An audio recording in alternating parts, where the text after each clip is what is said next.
Hey everybody, William here, and today is episode 2 with Dave. We're going to hear how he stalked and kidnapped his wife. There's Dave right there. Normally in my intro, nobody's laughing, but thanks for that, Dave. Stalked, kidnapped his wife, had 3 kids, beat cancer, and got pissed off about having to get coffee this morning.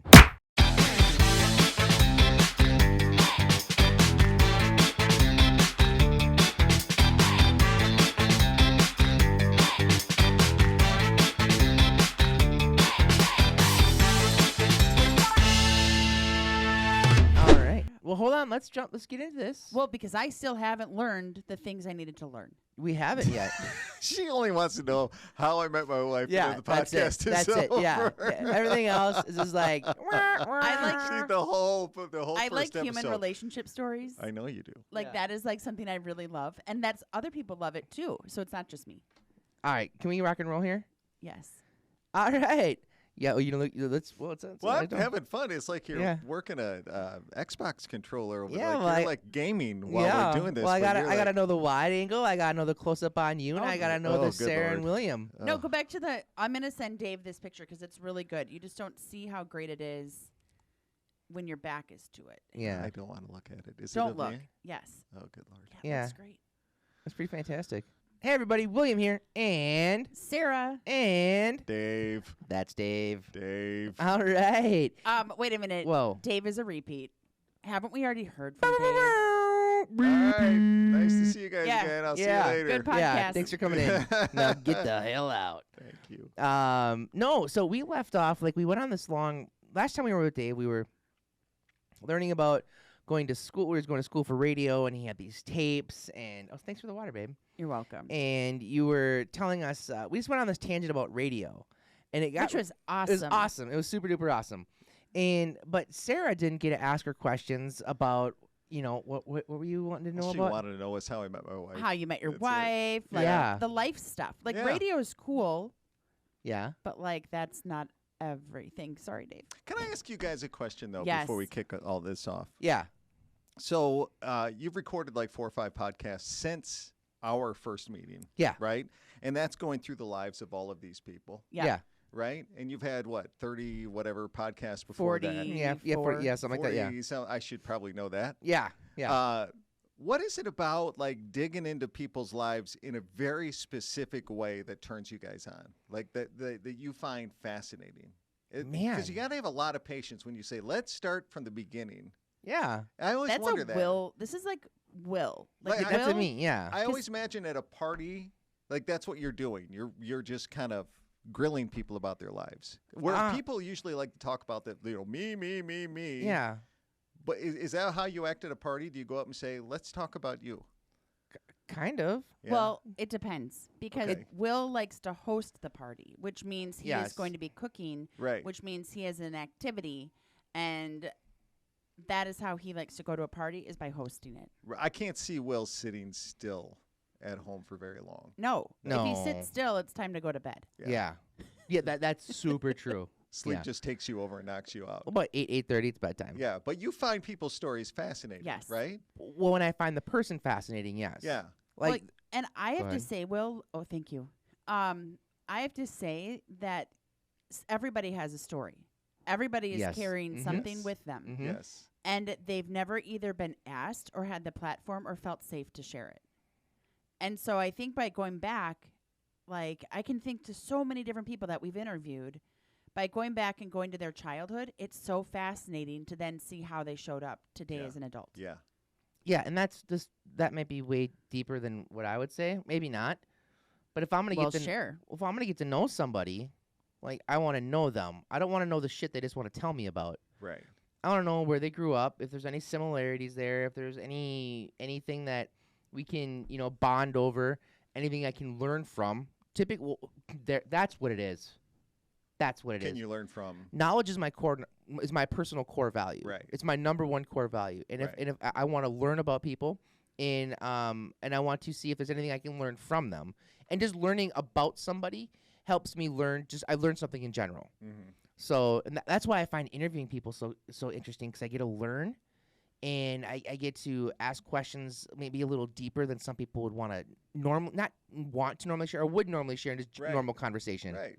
So Well, you put the pieces together near the end. It's like, well, you're this way because of this, this, and this. It's those forks in the road that we all have. Everybody watching, everybody listening, we all have forks in the road in our lives, right? yeah. And we have to make a decision, and they're usually uncomfortable decisions. And I think it's the uncomfortable that makes us who we are. Absolutely. We don't grow from easy moments. No. And it's like the uncomfortable, and it's how we respond to the uncomfortable. Yeah. You know, because there are times where you can like have fight, flight. What's the other one? Flight, fight, or freeze. Yeah. Oh, not eat. Fight, flight, or freeze. And it's like, okay, well, what did you do? Did you freeze? Did you, did you run away? Did you, or did you just like work through it? And that's the hardest, longest, but most rewarding, in my opinion, option. We had a moment last Friday where we had to put my dog, we had to say goodbye. He was our dog before the kids. He lived 18 years. Oh, Mike, you talked about him on the last podcast. Yeah. And I knew during the last podcast that was coming up. Yeah. Because we had scheduled it. It was just that's all he could give, Yeah. And we were just keeping him alive at that point for us. That's what a lot of owners do. It's just it's the hardest thing. It's awful. Ever, right? And at 18 years before the kids, 3 moves, 1 across the country, all these adventures with this dog, it's like, I can't believe we've got to do this. We always knew it was going to. Anyway, so we had to do it. It was, hard, blah, blah, blah. We all been through it. Coming home to tell the kids, even though they kind of knew it might be coming, was one of the hardest things we've ever had to do. And there was some hard breakdowns. We had to hold them. This is the first time they've experienced somebody close in their family that is now not going to be there. And especially for the 11-year-old, it was really, really hard. And the next morning, my wife and I just woke up exhausted. She looked at me, she goes, that was really hard. And I said, they grew emotionally so much last night. They grew. And that was that was one of those forks in the road, hard moments, but you grow from that, and you're going to be a stronger person after that. Absolutely. Yeah. And it starts in childhood, but so often, like, you might not recognize it as a child, but you'll look back. Yeah. You'll be like, yeah. Yeah. Those are there's something about an animal. There's something about a dog. Right. Because it is true unconditional love. Oh. Yeah, no, absolutely. Beyond what Kelsey and I went through saying goodbye, telling the kids, it was one thing. But again, it's like those moments, you just grow from them. You do. It's like when I lost both of my parents, you grow from these moments. These are super hard things, and we all go through it. Nobody can avoid it. But in the end, you grow from it. And when you hear stories on your podcast and people reflect and they really start to bring back, you could tell it by the end, and you guys usually bring it out. You're this way because of this, because you've heard those forks in the road. So it's fascinating. Thank you. That was a compliment. Thank you. Last night we were actually at an event. We'll take it. But last night we were at an event, and we had a couple different people come up and ask us about different episodes of the podcast. Like, one person in particular was like, I knew I liked you guys after I heard, our interview with Brenda. Yep. Oh, yeah. She's like, I didn't know you before that, but I knew I liked you guys after that interview. And I was like, wow, well, thank you. Because at the time, Why? I don't know why she related, but there was something in that story of being vulnerable, and she related. Yeah, there it is. Yeah. And yeah. You never we never have people out, it's probably hard for some people with our podcast because they're long. They're not. They. I mean, they're not short. Ask the editor. Yeah. That guy right there. That's the editor. A, they're long, but B, we don't have a run of show. We're not here with notes on what we're gonna ask or where it's gonna go. We just let it naturally go. There's a pattern though. Because after of Will. a while. There's a pattern. It takes a few shows, but then, I get it. I get what this is about and what they're trying to accomplish. Yeah. And either you want to go through that journey with people or you don't. And so far, people like to go through that journey. It's not for everybody, but, Yeah. Anyway. Okay, so now I'm gonna bring up. Thank you for all that. That was wonderful. Can I just say one thing, Will? No. I'm going to anyway. Okay. I just love that you, like Dave, you have a different perspective than probably any of our listeners because you've listened to them all, Right. including what I'm like, please edit out. Right. All the burps and Yeah. the sometimes naughty words. Yeah. Yeah. But yeah, it's the podcast. We're coming up on our 1-year anniversary of this podcast. Yeah. It has been a journey of all the lives that we've met and heard their stories. Right. And I was also at this event last night talking to another person that I know, and I said, "Hey, would you ever be interested in being on our podcast?" And she's like, "Oh my gosh, I can't believe you asked. I've been Isn't hoping." that an honor? Yeah. Yeah. That's the best Yeah. part of being a podcaster. Yeah. When someone says, "I can't believe I'm here." Yeah. And That's but great. from It's a my Cool side, feeling, but Yeah. it's kind of weird. from Yeah. my side, yeah. I'm like, "Oh, I hope they say yes." Yeah. Like, Me, I dreaded it the entire ride here. well, I'm glad you came out. Yeah. Yeah. Thanks. Yeah. Yeah. Glad you made it. Glad you made it, buddy. I think you dreaded it last time too, but you came back. Yeah. I Because- rehearsed the story actually out loud in the car. Oh, I did because I thought, well, what is this story? So I started talking about it. I thought, well, no, you can edit that out. That's boring. You can edit that out. okay. Wait I a minute, thought- though, Dave. You Yeah. told us a lot of. I'm air quoting for those of you that can't see. You told us a lot of boring things on your Yeah. last podcast, Right. And from like my chair was super like exciting and interesting. Okay. So, And All with right. that being said, Here we with go. the interest of time, oh, okay. I have an 11 o'clock appointment that I cannot miss, and that only gives us 50 minutes. Oh well, we better hustle. And there might Jeez. be a part 3. We've Just- never had a part. We've never had a three. 3-parter. We've had a couple 2-hour episodes, but all Not right. even my wife finds me this interesting, so we'll keep it at 2.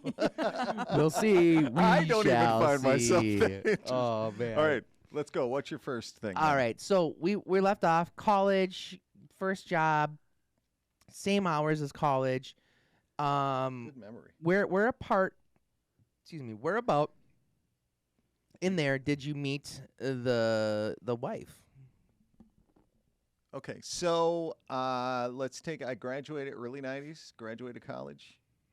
Went to Saginaw. Worked an evening shift there. It was a great job. We had enough money to, get an apartment without a roommate, which was really nice. That's like a big accomplishment. Yeah, I had yeah, it was huge, and then, get a car that doesn't break down, which is nice. So Yep. life was good, right? And then And this is Michigan, this is Saginaw, Michigan. Saginaw, Michigan was at a really big station, which was cool. They had a really powerful antenna you could hear everywhere, which was it was really nerve-wracking. I remember the first day I pulled up to do my shift, I almost turned around because I was almost vomited in the car that I was there, but I ended up going in. I feel like this is a theme.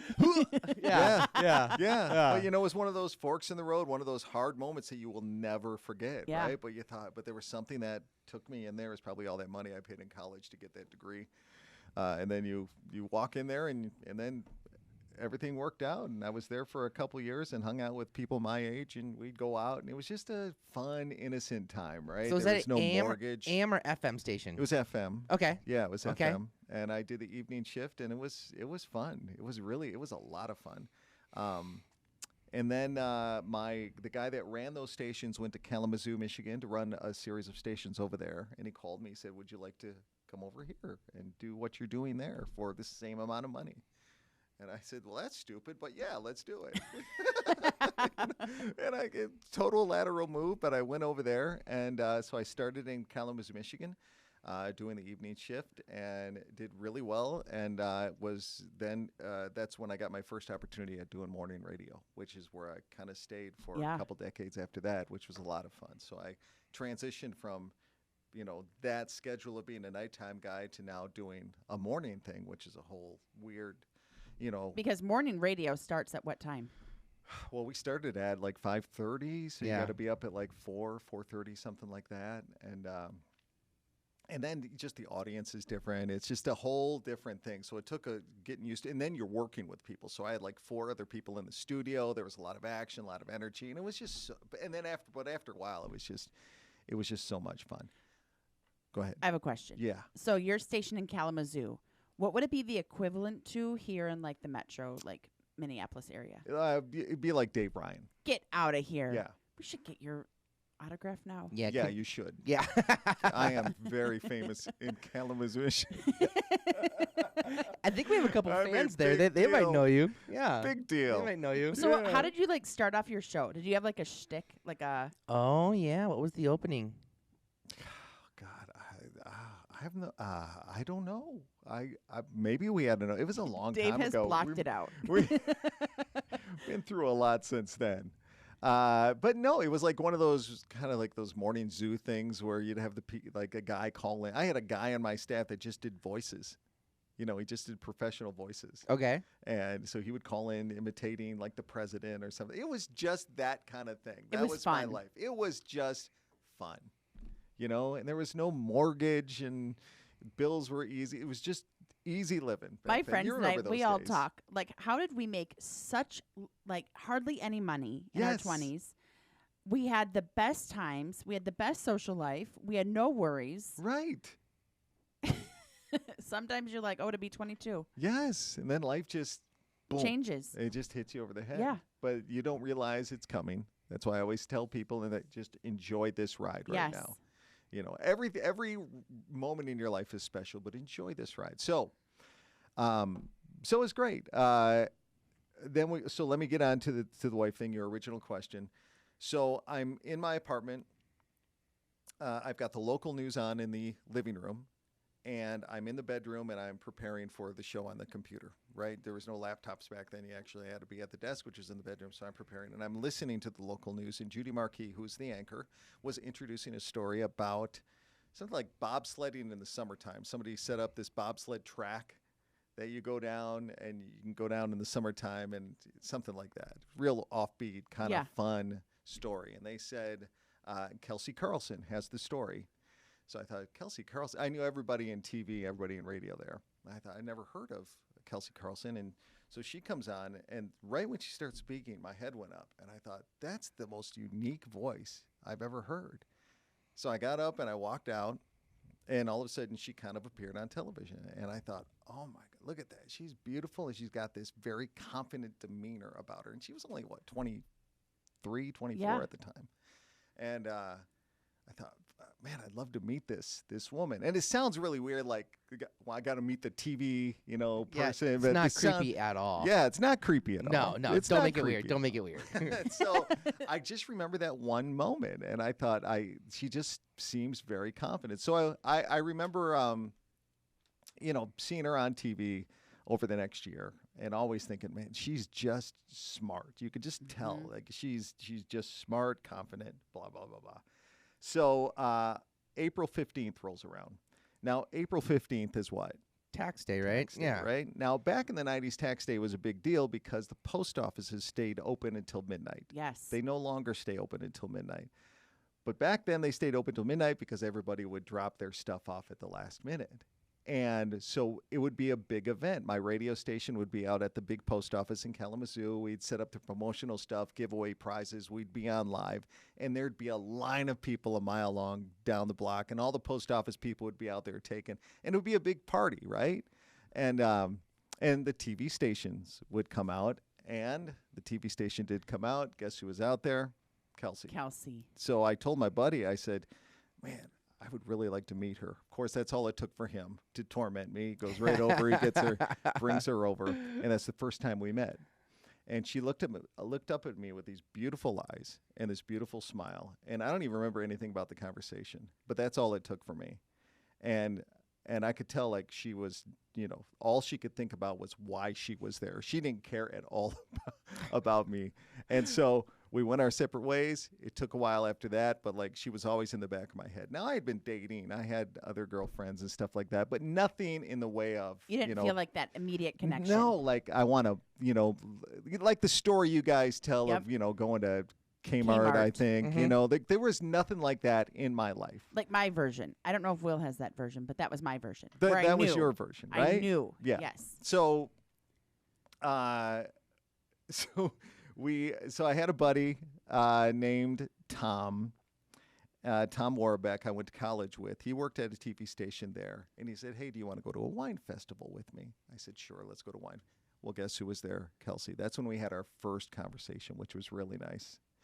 And again, meant everything to me, barely anything to her at that point.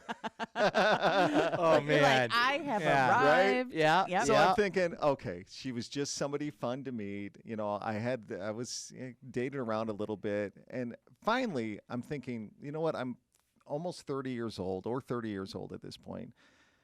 I'm so sick of worrying about if I'm going to get married, where my life is going. I just remember like this one night, and literally it was one night where I said, forget it. I'm not going to worry about relationships.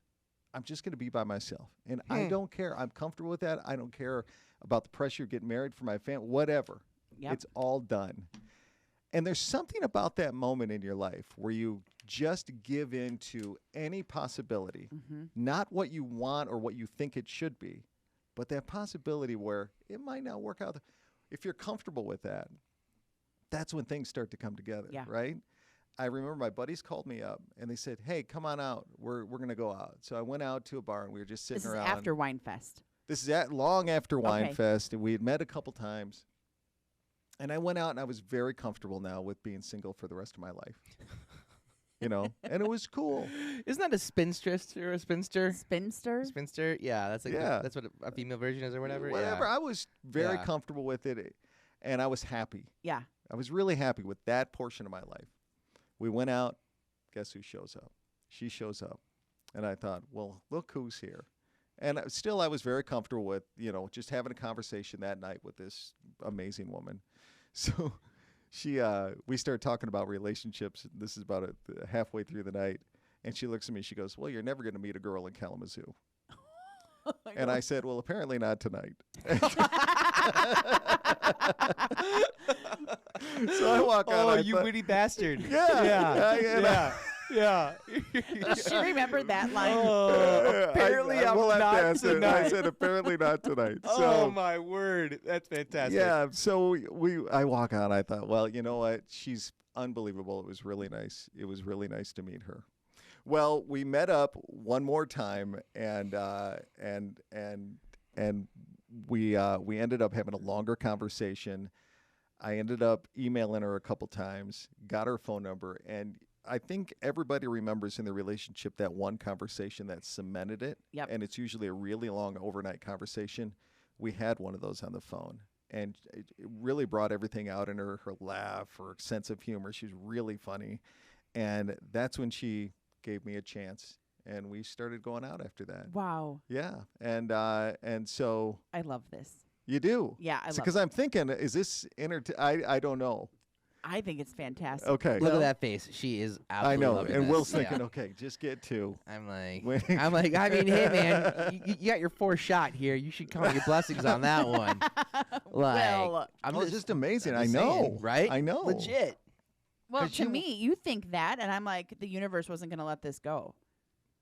Like, you're like, you're like, this is your 4th chance at it, and I'm like, well, this isn't by accident that you guys keep meeting. Right.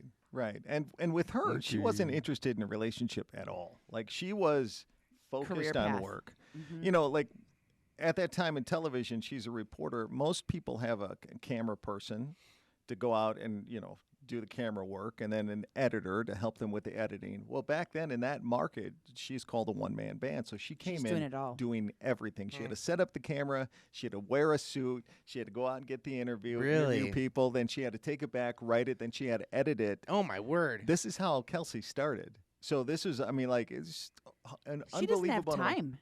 amount of research. She Yeah. doesn't have time. Yeah. And so, Yeah, that's why she's like, oh yeah, you're not gonna find a girl in Kalamazoo because the one you're talking to Too has got busy. 90 hours of work to do tomorrow. that's exactly Yeah. it. That's Yeah, exactly for it. sure. You know, and she's a survivor, and she, you know, just with their history, she is a survivor. So anyway, I finally got her to go out on a date with me, and I went up to her apartment the first time, and I knocked on her door, and she opened up the door, and I looked into her apartment, and all she had was a mirror leaning up against the wall, a small couch, and a 13-inch television in front of it. And that's all she had in her apartment. And I realized, I love this woman. I love this. She does it. And I asked her about it, and she laughed. She goes, well, if it fits in my Saturn, it can move with me. She goes, if I get fired from here, I can throw it all in the Saturn and on move to the on. next station. And on to the next station because she had this Wow. green Saturn and it all fit in there. And she came from South Carolina to Kalamazoo, and there it was. Yeah. Amazing. Yeah. So then we started dating from there, and we took a couple trips together, and it was just I think it was I needed a piece out of her personality. She needed a piece out of my personality. Yep. Without a doubt. But there was enough in common, especially the sense of humor and being able to laugh off stressful situations and deal with them. That I think was the biggest attraction between the two of us. So how long did you guys date before you got married? So we dated, I believe it was 2 years. Okay. I remember dating a year and then saying this has to be, I got to cement this because this is where I am right now. Yep. And thankfully she said yes. And then it was a year just kind of like saving. We both saved for the wedding. Getting ready. And getting ready, right? And so then we got married. And how long ago was that? It was 21 years ago. Get out. 21 years ago, yeah. Wow. A long time. So we were together about 5 years or something Okay. before the first kiddo came along. So we ended up moving. A lot of places in Kalamazoo were starting to shut down. A lot of paper plants. Upjohn was a big drug manufacturer. They were, they merged and were starting to move out. Things were a little tough in Kalamazoo, Michigan, and so we realized, well, we better start looking for some other opportunities. things. Yeah. So I was looking for stuff. She was looking for stuff, and whoever found the better thing, the other one would just say, "I'm good," and we'll go. And she found the better thing, and that was in Raleigh, North Carolina. And so we moved down there, and I transitioned into another radio company there, and we ended up staying there for 10 years and absolutely loved our stay And were there. you on the morning show again there? Yeah. So I transferred there. The morning show got, bad for them, good for me, got fired. And so I just kind of moved into that role. And so I ended up working morning radio there, and she ended up starting she was a reporter at first, an investigative reporter, and then she moved into morning anchor. So we were both working morning shows. Yeah. Yeah. Okay. Yeah. So we were both. So she would get up at like 2:30 in the morning to start getting ready. I would get up. I'd sleep until 4:30. Oh, you slacker. And at this Yeah. point, do you have kids? No. Because I was like, No. how do you do that if you're both in the morning show? You're radio, she's TV. Yeah. But like if you have it's so young much easier. ones, Right. Yeah. It's just so much easier because you could come home, take a little nap, have dinner, laugh Yeah. a little bit, go to bed, get some sleep. But once kids came and then they started getting to the age where you really have to start concentrating and taking care of them because Yeah. they're kind of easy early on, you just kinda, but that's when we started burning the candle at both ends. And, we were getting 4 hours of sleep a night. And, we had been there 10 years and we realized something needed to change. Yeah. Yeah. So we had 2 kids in Raleigh. And, we realized something needed to change. But we never imagined it would be a move as far north as where we are now. As Minnesota. As Minnesota. Oh, yeah. Yeah. Yeah, we're way up here, eh? Yeah. Well, I'm from Michigan. She's from Indiana. So it wasn't like, wah. But because we kind of knew the vibe Yeah. of Midwest folk. So not a complete what brought culture you shock. back to Minnesota? Like, were you hot? Like, did the job bring you to Minnesota? Yeah. So she, we are coming to the end of her contract, and she has an agent, and the agent started shopping her around. Yep. And she's she's prime, like ready for something big at that point, because she'd been anchoring in Raleigh for a while. So we started getting calls. DC, Miami, all these places. And she always loved Minneapolis. She always loved this news Really? market because it's a storytelling news market. Yeah. You don't realize that Yep. when you live here. But when you watch the news, there's a lot of good storytelling. I have noticed that because when we're in other states, we travel a decent amount. Every now and then I'll put the local news on there just to kind of see what's going on. And it's murder. It's all It's crap, negative. yeah. It's Yeah. there's no. That's a great way to put it. I never Yeah. thought of that. It is. We do tell a lot more stories in our. I think at least.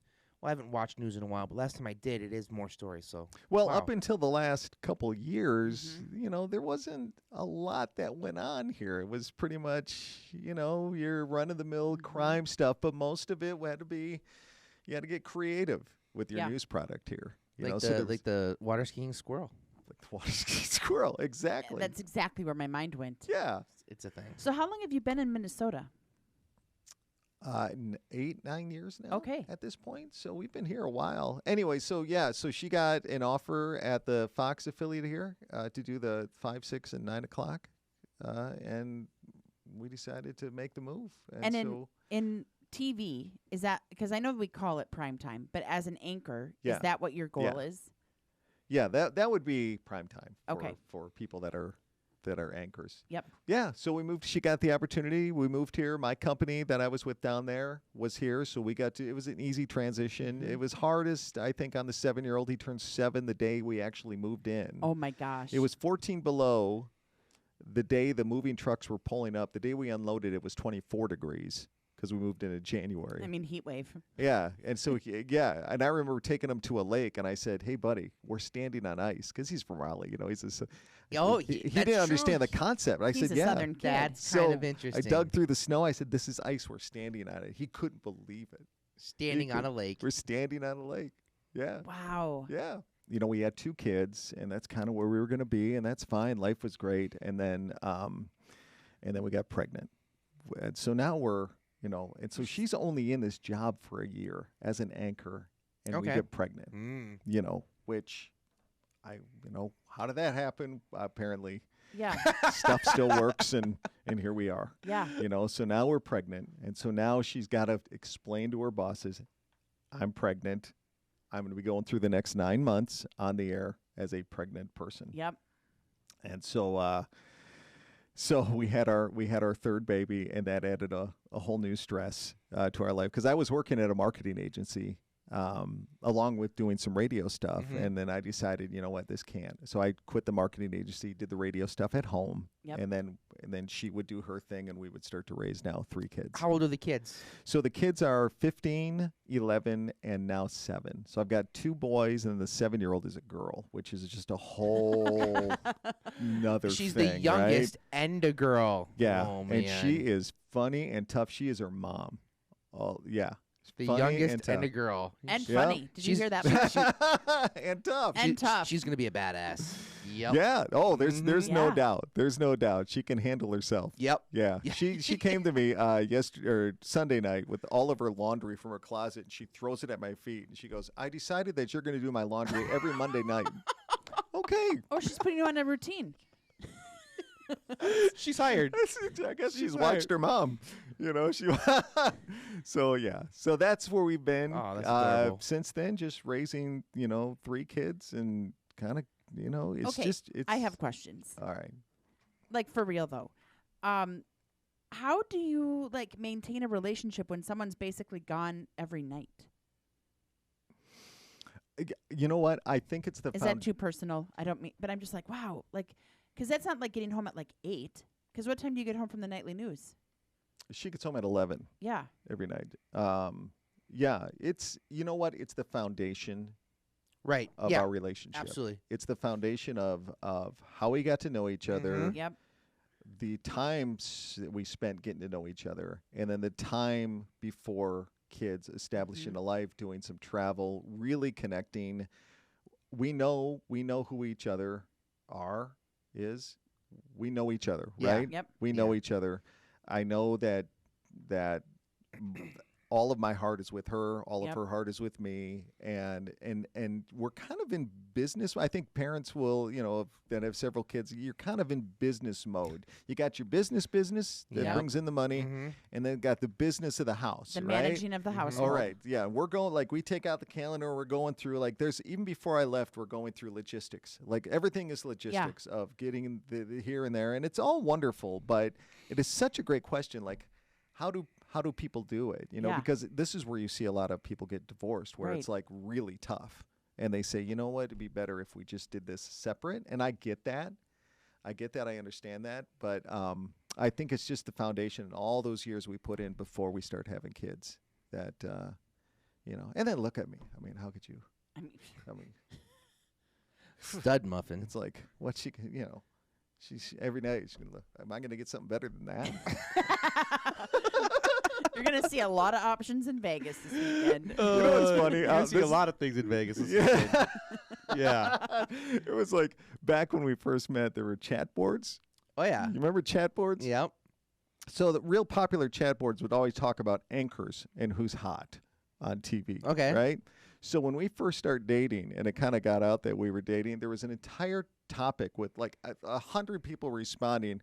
Why would Kelsey Carlson date Dave Lawson? Why would you date this guy? Why would she date this guy? And it was like nobody could figure this. And I thought, this is horrible. This computer stuff has to go away. This internet has to be a fad. And thank God it evolved into social media where now it's much better. Dave are is so really much full of all nicer. the jokes People are today. so much nicer on the social. Right. Yeah. So we met you a few years ago, and you've been doing podcasting. You transitioned. We kind of talked about this in the last podcast, correct? Yeah. Where you transitioned from radio into this podcasting. So, like, has this given you flexibility at home? Like, what have you been up to? Yeah. So, total flexibility at home because I have my studio at home. Yep. So I run everything out of the studio at home. And it was actually my wife's idea to do this because we were trying to figure out, how we're going to logistically run our life with her doing her hours. Yeah. And then I told you in the first podcast, radio just kind of was losing steam and it was very disappointing. And I got a job at a marketing agency, and that was, it was okay, but it just wasn't turning me on. And I would help people set up their podcasts, just, friends. They want to do a podcast, so I'd help them. And she said, I remember she was sitting in the kitchen, she goes, you should just do this. This should be your business. You should help people with podcasts. And I thought, do you think that could be a business? Yes. And it was at that time before podcasts really started exploding with business owners, like realizing we can get our message out there. We can be content creators and start here because it's an easier place to start than putting your face on video because that's a tough transition, right? Putting your face on video and doing all that. So that's when I started. That's when we made the transition. But it's been great because I've been able to help raise my kids. They never have like a babysitter at home, which is fine if that's how you have to do it. But we've been luckily able to do it where they always have a Yeah, parent if you there. can arrange it that way, that's yeah, awesome. Yeah. It really is. So it's provided a lot of flexibility. Yeah, and a lot of perks. I mean, just not having to like have a nanny. Yeah. Like you've been able to be there, and yet Right. you're living your dream. Your wife is living her dream, Yeah. and you're showing your kids how when you work together you can accomplish all your dreams. Yeah. I think that's a great way to put it. When we were both working morning radio, we'd have a nanny come over at like 4 a.m. Right. Oh, wow. So she would be waking my kids up. She'd be getting them ready. And that's like a tough time. That's the time you want to be with your Yeah. kids. When they get up, when they're getting going, you're getting them off to school, you're giving them that pep talk, that kind of thing. People ask Will and I a lot, like, how do you guys work together, do all this stuff together? And I'm like, well, because you have to make an effort where you can. Yeah. What? Oh, you were giving me a weird look. I wasn't. I was not. There's literally camera footage of me I am not- I'm gonna play this back. No weird Dave, look. roll that back. No weird look. Slow-mo. None. Yeah, it was like, No, I hit my. okay. Moving on. You've shared with us that you've recently been through a pretty serious health journey, and we didn't get into it last time. And if we don't want to get into it this time, that's totally fine as well. But just tell us what happened.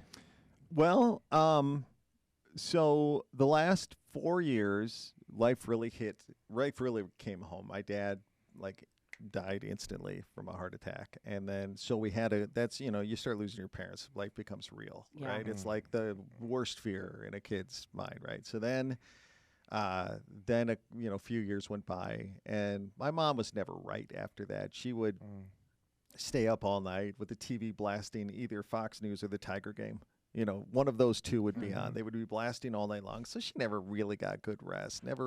She tried to kick her social life back into gear and stuff. And she did a good job, but she never really was settled after my dad passed. And so then and I think that stress is what contributed to her illness. So then she got cancer. She got ovarian cancer. And so I would fly every other week back to Detroit to help take care of her. My family decided that we would all just kind of pitch in, Rotate. keep her in her home for whatever time we have left, and then help out. So I was constantly on the road. My kids were going through some transitions, having a hard time with school. So my wife was trying to take care of that, and then do her job, And then Dad was away watching his mom, kind of fade away. So it was a really, really tough time. Yeah. She passes. Things settle down a little bit. COVID, all of a sudden, then the kids are home. Everything is home. Things are out of whack. So I feel like for 4 years there's been take away the kids and the family life, and all of that, which there's a lot of joys. But there was just been nonstop stress in my life. Yeah. Nonstop stress. And then, so all of a sudden, COVID starts to do what it does. We can now go back outside and take some trips. So we take a trip, and I remember feeling really sick on this. Just really, really bad cold, like worse than normal, And we come back, and I go for a physical, and they say, you've got a lump in your chin. And I said, well, I was sick a couple weeks ago. And they said, okay, well, it could probably be that. But let's keep an eye on it, right? I said, okay. So over the next month, it's like it just grew. It just grew.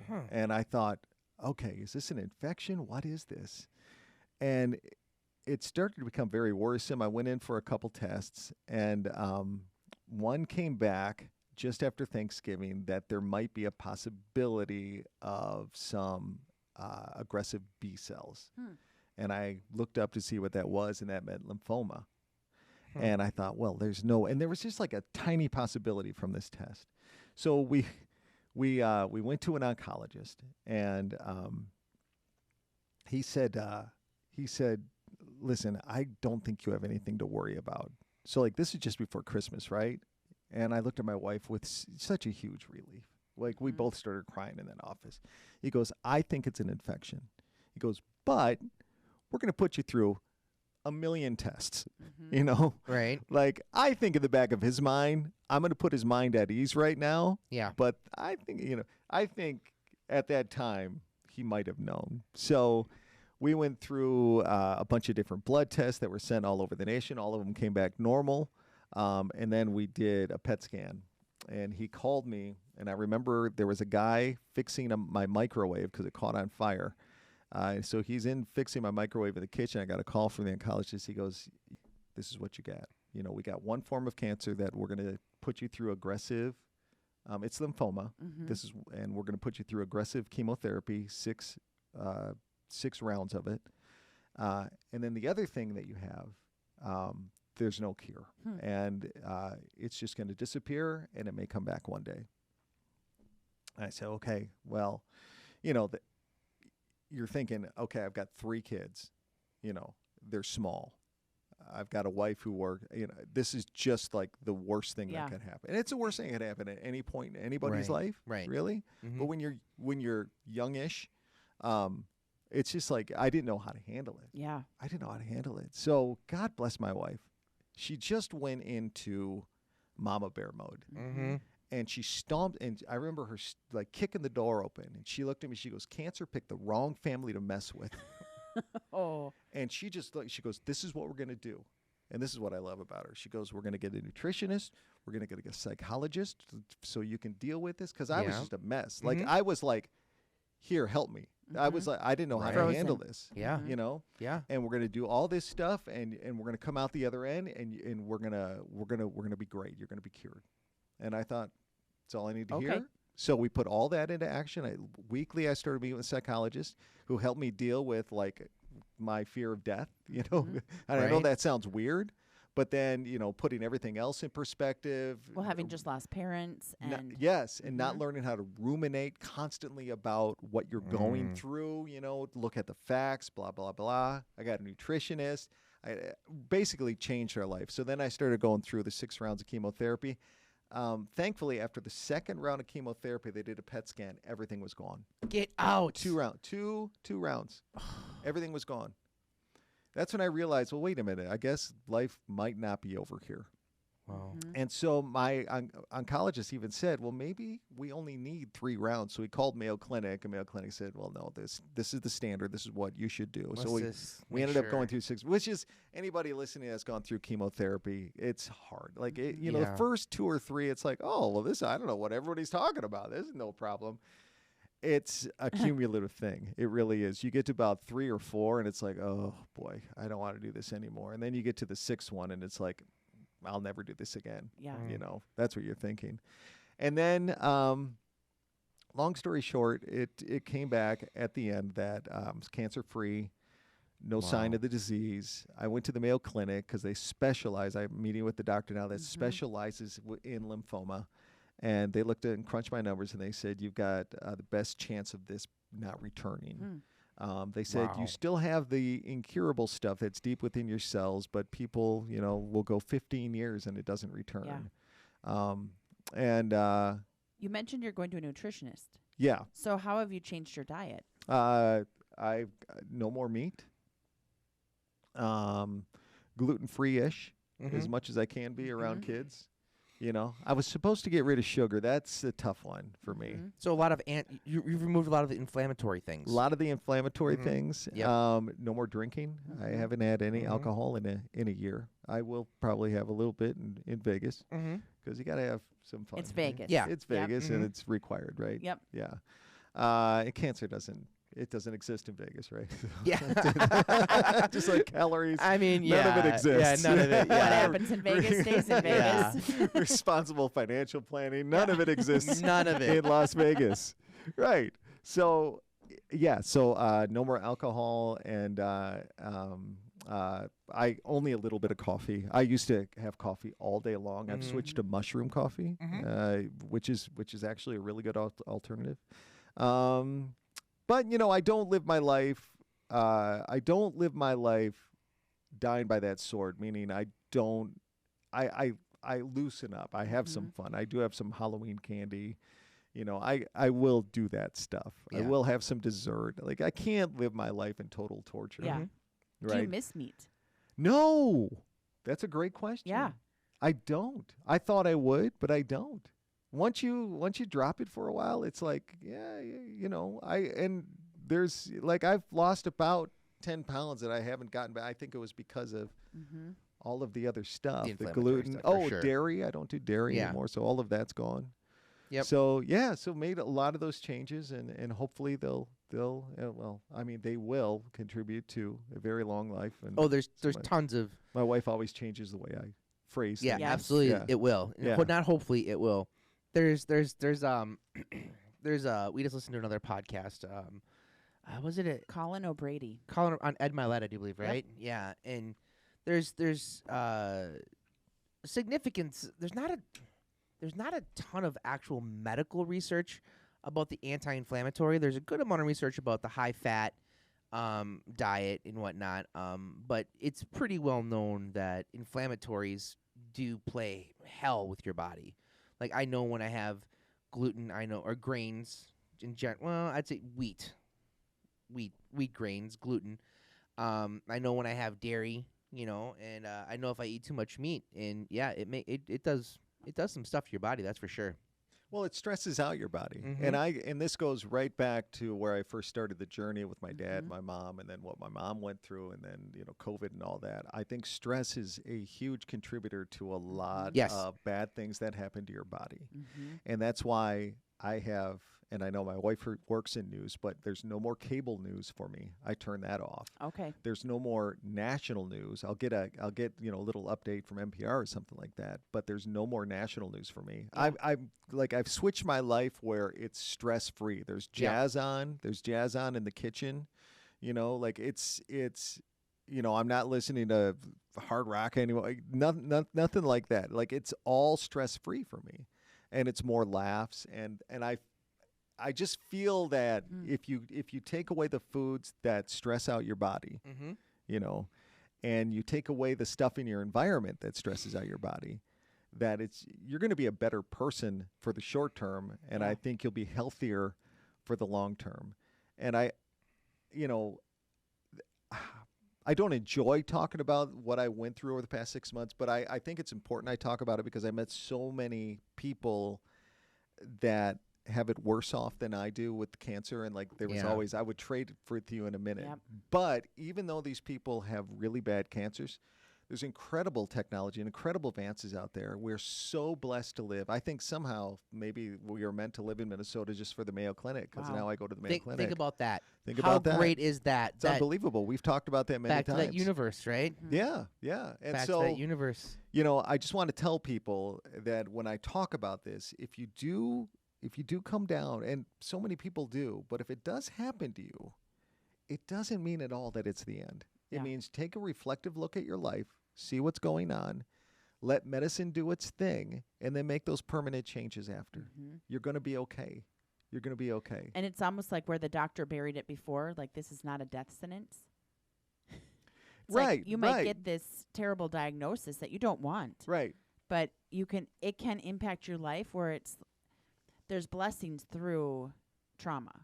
Yes. And just think about how maybe you were living your life before and how you live it now. Well, it's those crossroads that we talked about at the beginning, right? There's always those things where things are uncomfortable, but you come out a better person in the end. I've come out a better father. I've come out a better husband.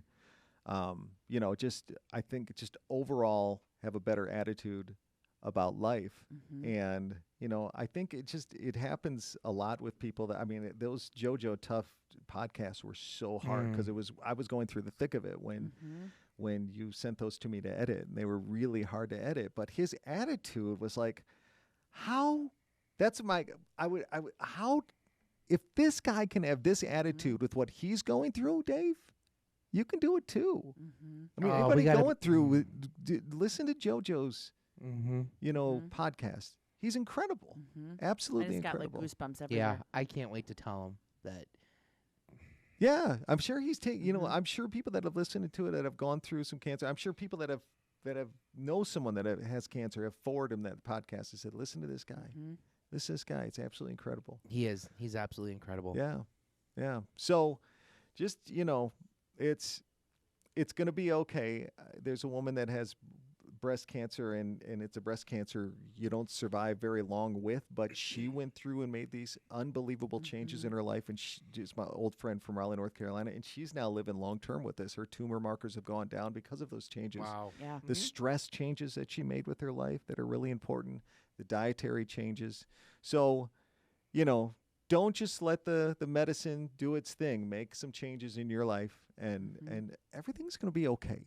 Everything's going to be okay. Can't guarantee that with everything, because cancer's cancer, but most cancers you can deal with. And so, that's awesome. Yeah. So there you go. All right. Next question. Well, I loved hearing that. So 11 thank you for sharing that, Dave. Yeah. It's like when you know someone and you know that they've gone through something, it does show up, right? We don't always know how. In how we interact with each other or whatnot, but just like your perspective on life, like you're calm, you're appreciative, like you're grateful. So many things that people take for granted. You're not funny. You're kind of a pain in the ass. Yeah. I think you're a horrible personality. Well, before all this, I was really funny. Yeah. Okay. Blame it on the cancer. Yeah. Yeah. Wow. Well, I wanna try and sum this up, and there's no real way to sum this up. I just want to recap. I guess it's a better way to put it. Michigan, Detroit, grit, tapes of people doing radio. Knew it was your thing. Couldn't go to a real college. Couldn't go to a real college. Had to go to a community college. Transferred into a state college. Met some people. Started doing radio. Then started doing radio and actually getting paid, kind of. Somehow stalk your current wife for a couple of years. Bam. Kelsey had no choice. Yeah, you shoot your shot, you miss. You shoot your shot, you miss. You kidnap her, move to the Carolinas, live there for 10 years. Is kidnapping marriage? I'm assuming it's part of it. Yeah. Okay. Yeah, absolutely. Carolinas, have a couple kids, come to Minnesota, deal with a bunch of us, have another kid. I mean, make life changes. I mean, Yeah. in your career, your personal world. I mean, everything, and then have a shitty run of 4 years, Yeah. like with the folks and Yeah. the COVID and then the cancer and just damn. And then here you are with this smile on your face and able to share your story. So that really whatever you did, Yeah. it obviously worked for you. And that's really cool that you can come on here and you half joked about being nervous about coming on. And I believe you when you say that you were kind of nervous, but you still did and you shared your story. And I know it'll make it like just when you said that Joe sharing his story helped you, Yeah. I just know you sharing your story will help other people. I hope so. It's I hope pretty so. cool. I hope so. I That's don't know what- why I got so emotional there, but I'm really happy to tell Joe that his story has touched at least one other person, even though we've known it's impacted thousands of people. Yeah. And that's why I think when you go through this, it's important to reach out and share. I'm not a huge Facebook guy, but I shared a long story about this afterwards to because I didn't tell anybody. I wanted to let people in Michigan and North Carolina know what had been, and I wanted to wait till it was all okay for some reason. And so after that, I shared, and people have reached out to me saying I was just diagnosed with this. So I've kept in touch with them saying, Yeah. you've got this. That's the only thing. When somebody has cancer, just tell them you've got this. Yeah. Don't look at them like what they're going through is terrible or feel sorry for them. Like the pity eyes. Right. Just say you've got this. Absolutely. Right. It's shitty. Yeah. You've got this though, and that's all I needed to hear. And you really people. When I was going through it, the people that texted me, I just never imagined the certain people in my life that would be there for me. And now I want to be that person. That's awesome. You know. That's so inspiring. Yeah. And you can carry that Kelsey energy and kick the door in and be like, cancer I mess can, the I can see wrong that coming with their house. SWAT shotgun. The wrong house, cancer. Cancer picked the wrong family to mess with. It's just, Yeah, that's what it was. it's yeah. just such a great. It's just such a great. I want to get that on a T-shirt. Yeah, you absolutely should. And I don't know. It hit me, and it just like you said, there are people who have always had it worse. And just this morning, our car was trifled through, and they took Sarah's backpack, and I was pretty pissy about it all morning.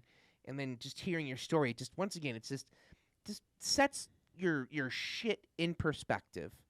And Right. and you said it yourself. You saw people who had it in a way worse way than you, and I was upset about a backpack and an iPad. Like, calm down. Like, it's my truth in the moment that I can be upset about that. I'm not saying my shit doesn't matter, but it's really good to understand to set that down because there are people who have legitimate things they're going through in this world, and it's just a really good reminder. I think so. Yeah, yeah. I was driving to come here, and I got a little mad because I couldn't find a coffee shop with a drive-through. I thought, wait a minute, I got to get out of my car and go into the Byerly's to that Caribou. And Yeah. then I laughed, and I thought, oh my gosh, Yeah. Yeah. Yeah. Yep. 1 year ago, that I would have prayed for this problem. Right? Yeah. That's awesome. Well, I think this is a fantastic place to wrap this up. You guys, Dave is with us every week on our podcast from behind the, in the editing booth. The ones and twos, the I'm the wizard. Yeah. mixer. And I know that Will and I can both wholeheartedly say that we're very grateful that he is a part of our podcast and how he presents the show. Oh, you're our friend now, by the way. We're Yeah. going to stalk the hell out of you like you did your wife, and we might just kidnap you. Yeah. Yeah. Why am I living with them? Yeah. How did this happen? When you see us in Vegas, oops, Yeah, how did you that were happen? here. I have no idea. You're going to Vegas with who? Yeah. Yeah. What Will flight are and you on Sarah? again? Yeah. I think we are too. That's funny. Oh my gosh, the Venetian, who knew? Yes. Awesome. Well- All right. Well, thank you so much for coming on today. I really do appreciate it. Hold on, one more plug. If somebody wants to start a podcast, how can they get a hold of you? Podcastlegend.com. Yep. There's our website. Mm-hmm. Or just call me. Yeah. 919-757-2727. 2592. Yeah, or you can get a hold of us for some Or reason if you want to get a hold of contact Sarah. Wilson, Yeah, I don't know. Yeah. They'll Yeah, We'll send give you. you a- get you hooked up. yeah. All right, brother. Really appreciate you. I appreciate Thank you so much. Thank you so much. Absolutely. It's fascinating. I know you want to wrap this. It's No, just you're so good. You're fascinating when good. you tell your story, what people find interesting, and like that the whole radio tapes thing will always stick in your That- mind. Forever, forever. And I I- will never forget that. I will never You forget mentioned that. it again. It's funny when you tell someone your story, like what they find interesting. I guess I've that's never what's heard good. that before. Yeah, And like I said, knowledge is one of my core values, and now I know that those existed, yeah. and I now feel more equipped to handle another conversation I have with somebody about radio one day. Yeah, there you go. Say, do you ever get these tapes and they'll go, "Holy crap! Yeah, how do you know hell- about yeah, those?" You weirdo. Yeah, that's awesome. That's so funny. Full Okay. circle. Yeah, there you go. All right, everybody. All right. We out. Deuces.